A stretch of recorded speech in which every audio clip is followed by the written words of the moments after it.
Gênesis capítulo 41. Ao final de 2 anos, o faraó teve um sonho. Ele estava em pé junto ao rio Nilo, quando saíram do rio 7 vacas belas e gordas, que começaram a pastar entre os juncos. Depois saíram do rio mais 7 vacas, feias e magras, que foram para junto das outras, à beira do Nilo.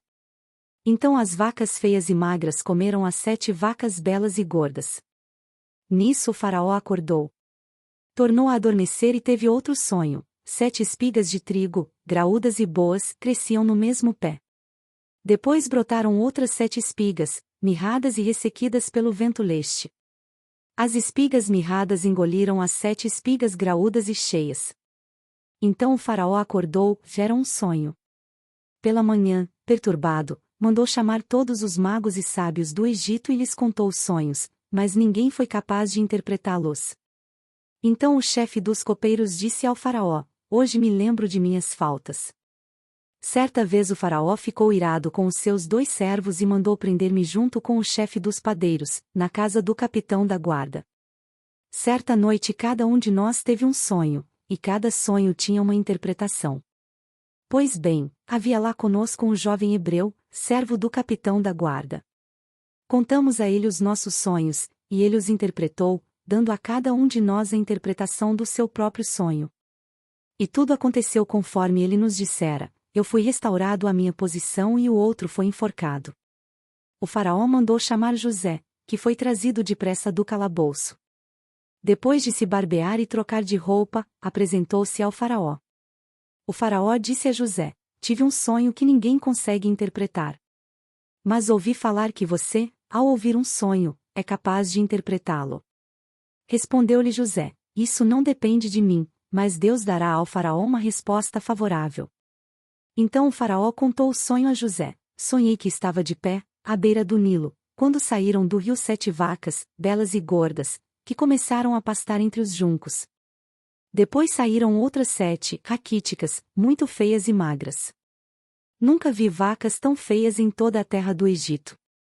As vacas magras e feias comeram as 7 vacas gordas que tinham aparecido primeiro. Mesmo depois de havê-las comido, não parecia que o tivessem feito, pois continuavam tão magras como antes. Então acordei. Depois tive outro sonho, vi 7 espigas de cereal, cheias e boas, que cresciam no mesmo pé. Depois delas, brotaram outras 7, murchas e mirradas, ressequidas pelo vento leste. As espigas magras engoliram as 7 espigas boas. Contei isso aos magos, mas ninguém foi capaz de explicá-lo. O faraó teve um único sonho, disse-lhe José. Deus revelou ao faraó o que ele está para fazer. As 7 vacas boas são 7 anos, e as 7 espigas boas são também 7 anos, trata-se de um único sonho. As 7 vacas magras e feias que surgiram depois das outras, e as 7 espigas mirradas, queimadas pelo vento leste, são 7 anos. Serão 7 anos de fome. É exatamente como eu disse ao faraó. Deus mostrou ao faraó aquilo que ele vai fazer. 7 anos de muita fartura estão para vir sobre toda a terra do Egito, mas depois virão 7 anos de fome. Então todo o tempo de fartura será esquecido, pois a fome arruinará a terra. A fome que virá depois será tão rigorosa que o tempo de fartura não será mais lembrado na terra. O sonho veio ao faraó 2 vezes porque a questão já foi decidida por Deus, que se apressa em realizá-la. Procure agora o faraó um homem criterioso e sábio e coloque-o no comando da terra do Egito. O faraó também deve estabelecer supervisores para recolher 1/5 da colheita do Egito durante os 7 anos de fartura. Eles deverão recolher o que puderem nos anos bons que virão e fazer estoques de trigo que, sob o controle do faraó, serão armazenados nas cidades. Esse estoque servirá de reserva para os 7 anos de fome que virão sobre o Egito, para que a terra não seja arrasada pela fome. O plano pareceu bom ao faraó e a todos os seus conselheiros. Por isso o faraó lhes perguntou: será que vamos achar alguém como este homem, em quem está o Espírito Divino? Disse, pois, o faraó a José: uma vez que Deus lhe revelou todas essas coisas, não há ninguém tão criterioso e sábio como você. Você terá o comando de meu palácio, e todo o meu povo se sujeitará às suas ordens. Somente em relação ao trono serei maior que você. E o faraó prosseguiu: entrego a você agora o comando de toda a terra do Egito. Em seguida o faraó tirou do dedo seu anel de selar e o colocou no dedo de José. Mandou-o vestir linho fino e colocou uma corrente de ouro em seu pescoço. Também o fez subir em sua segunda carruagem real, e à frente os arautos iam gritando: abram caminho. Assim José foi colocado no comando de toda a terra do Egito. Disse ainda o faraó a José: eu sou o faraó, mas sem a sua palavra ninguém poderá levantar a mão nem o pé em todo o Egito. O faraó deu a José o nome de Zafenate-Paneia e lhe deu por mulher Azenate, filha de Potífera, sacerdote de On. Depois José foi inspecionar toda a terra do Egito. José tinha 30 anos de idade quando começou a servir ao faraó, rei do Egito. Ele se ausentou da presença do faraó e foi percorrer todo o Egito. Durante os 7 anos de fartura a terra teve grande produção. José recolheu todo o excedente dos 7 anos de fartura no Egito e o armazenou nas cidades. Em cada cidade ele armazenava o trigo colhido nas lavouras das redondezas. Assim José estocou muito trigo, como a areia do mar. Tal era a quantidade que ele parou de anotar, porque ia além de toda medida. Antes dos anos de fome, Azenate, filha de Potífera, sacerdote de On, deu a José 2 filhos. Ao primeiro, José deu o nome de Manassés, dizendo: Deus me fez esquecer todo o meu sofrimento e toda a casa de meu pai. Ao segundo filho chamou Efraim, dizendo: Deus me fez prosperar na terra onde tenho sofrido. Assim chegaram ao fim os 7 anos de fartura no Egito, e começaram os 7 anos de fome, como José tinha predito. Houve fome em todas as terras, mas em todo o Egito havia alimento. Quando todo o Egito começou a sofrer com a fome, o povo clamou ao faraó por comida, e este respondeu a todos os egípcios: dirijam-se a José e façam o que ele disser. Quando a fome já se havia espalhado por toda a terra, José mandou abrir os locais de armazenamento e começou a vender trigo aos egípcios, pois a fome se agravava em todo o Egito. E de toda a terra vinha gente ao Egito para comprar trigo de José, porquanto a fome se agravava em toda parte. Gênesis capítulo 42. Quando Jacó soube que no Egito havia trigo, disse a seus filhos: por que estão aí olhando uns para os outros? Disse ainda: ouvi dizer que há trigo no Egito. Desçam até lá e comprem trigo para nós, para que possamos continuar vivos e não morramos de fome. Assim 10 dos irmãos de José desceram ao Egito para comprar trigo. Jacó não deixou que Benjamim, irmão de José, fosse com eles, temendo que algum mal lhe acontecesse. Os filhos de Israel estavam entre outros que também foram comprar trigo, por causa da fome na terra de Canaã. José era o governador do Egito e era ele que vendia trigo a todo o povo da terra.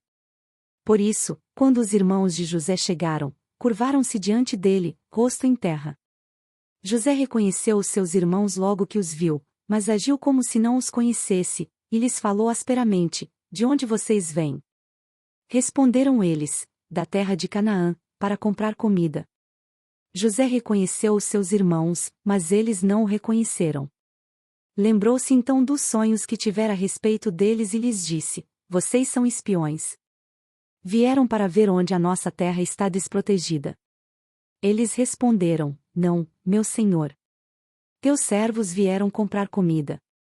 Todos nós somos filhos do mesmo pai. Teus servos são homens honestos, e não espiões. Mas José insistiu: não. Vocês vieram ver onde a nossa terra está desprotegida. E eles disseram: teus servos eram 12 irmãos, todos filhos do mesmo pai, na terra de Canaã. O caçula está agora em casa com o pai, e o outro já morreu. José tornou a afirmar: é como lhes falei, vocês são espiões. Vocês serão postos à prova, juro pela vida do faraó que vocês não sairão daqui, enquanto seu irmão caçula não vier para cá. Mandem algum de vocês buscar o seu irmão enquanto os demais aguardam presos. Assim ficará provado se as suas palavras são verdadeiras ou não. Se não forem, juro pela vida do faraó que ficará confirmado que vocês são espiões. E os deixou presos 3 dias. No terceiro dia, José lhes disse: eu tenho temor de Deus. Se querem salvar suas vidas, façam o seguinte. Se vocês são homens honestos, deixem um dos seus irmãos aqui na prisão, enquanto os demais voltam, levando trigo para matar a fome das suas famílias. Tragam-me, porém, o seu irmão caçula, para que se comprovem as suas palavras e vocês não tenham que morrer. Eles se prontificaram a fazer isso e disseram uns aos outros: certamente estamos sendo punidos pelo que fizemos a nosso irmão. Vimos como ele estava angustiado, quando nos implorava por sua vida, mas não lhe demos ouvidos, por isso nos sobreveio esta angústia. Rúben respondeu: eu não lhes disse que não maltratassem o menino? Mas vocês não quiseram me ouvir. Agora teremos que prestar contas do seu sangue. Eles, porém, não sabiam que José podia compreendê-los, pois ele lhes falava por meio de um intérprete. Nisso José retirou-se e começou a chorar, mas logo depois voltou e conversou de novo com eles. Então escolheu Simeão e mandou acorrentá-lo diante deles. Em seguida, José deu ordem para que enchessem de trigo suas bagagens, devolvessem a prata de cada um deles, colocando-a nas bagagens, e lhes dessem mantimentos para a viagem. E assim foi feito. Eles puseram a carga de trigo sobre os seus jumentos e partiram. No lugar onde pararam para pernoitar, um deles abriu a bagagem para pegar forragem para o seu jumento e viu a prata na boca da bagagem.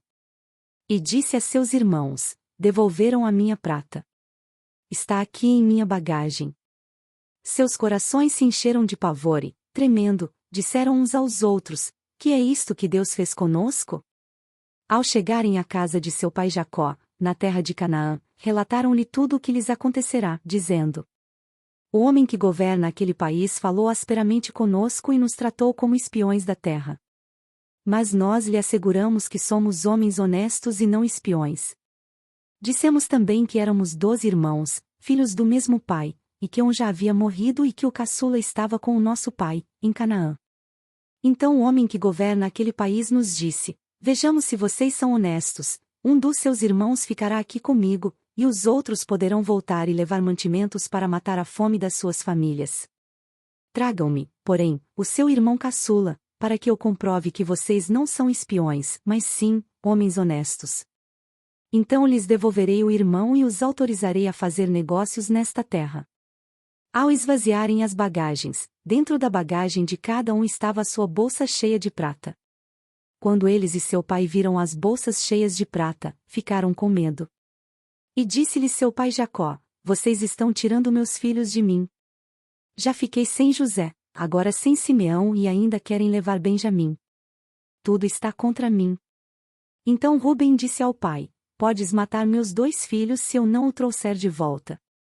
Deixa-o aos meus cuidados, e eu o trarei. Mas o pai respondeu: meu filho não descerá com vocês, seu irmão está morto, e ele é o único que resta. Se qualquer mal lhe acontecer na viagem que estão por fazer, vocês farão estes meus cabelos brancos descerem à sepultura com tristeza. Gênesis capítulo 43. A fome continuava rigorosa na terra.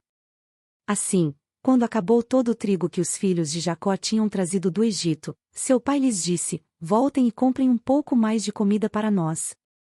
Mas Judá lhe disse: o homem nos advertiu severamente: não voltem à minha presença, a não ser que tragam o seu irmão. Se enviares o nosso irmão conosco, desceremos e compraremos comida para ti. Mas se não o enviares conosco, não iremos, porque foi assim que o homem falou: não voltem à minha presença, a não ser que tragam o seu irmão. Israel perguntou: por que me causaram esse mal, contando aquele homem que tinha um outro irmão? E lhe responderam: ele nos interrogou sobre nós e sobre nossa família. E também nos perguntou: o pai de vocês ainda está vivo? Vocês têm outro irmão? Nós simplesmente respondemos ao que ele nos perguntou. Como poderíamos saber que ele exigiria que levássemos o nosso irmão?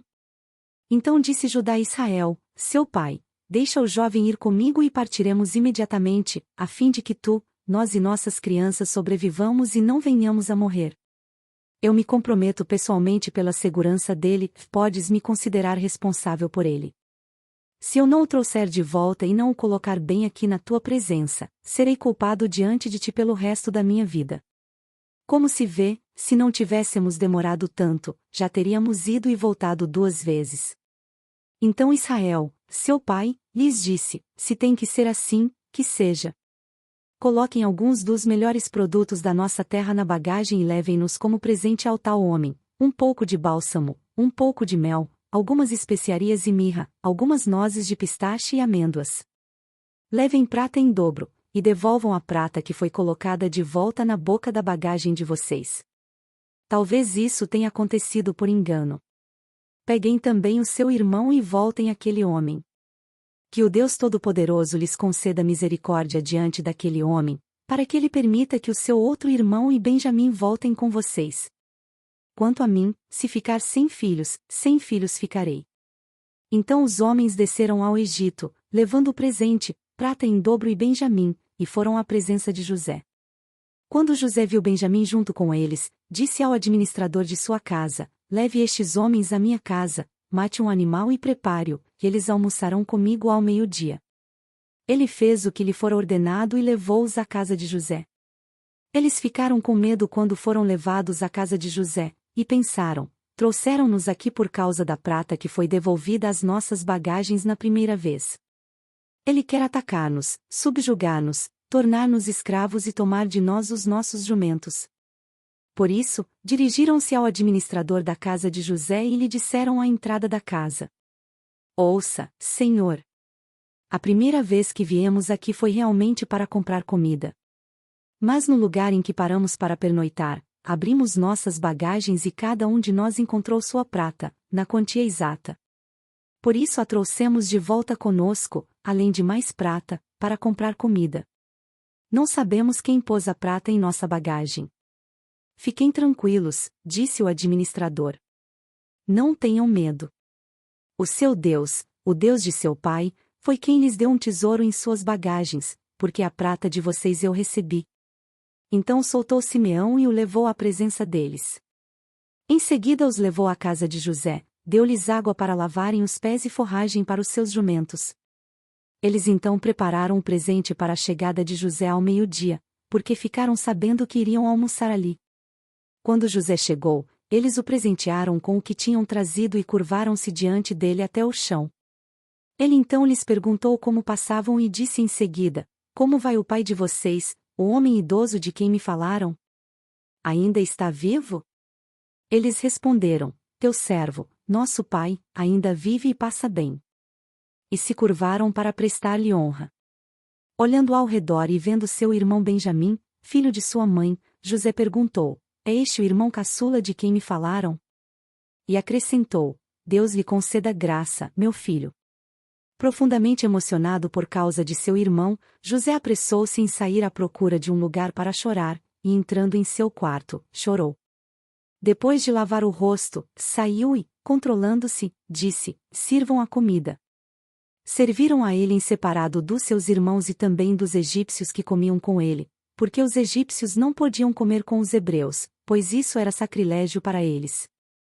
Seus irmãos foram colocados à mesa perante ele por ordem de idade, do mais velho ao mais moço, e olhavam perplexos uns para os outros. Então lhe serviram da comida da mesa de José, e a porção de Benjamim era 5 vezes maior que a dos outros. E eles festejaram e beberam à vontade. Curta, compartilhe e se inscreva em nosso canal. Para mais conteúdos acesse www.mulherespreciosas.com.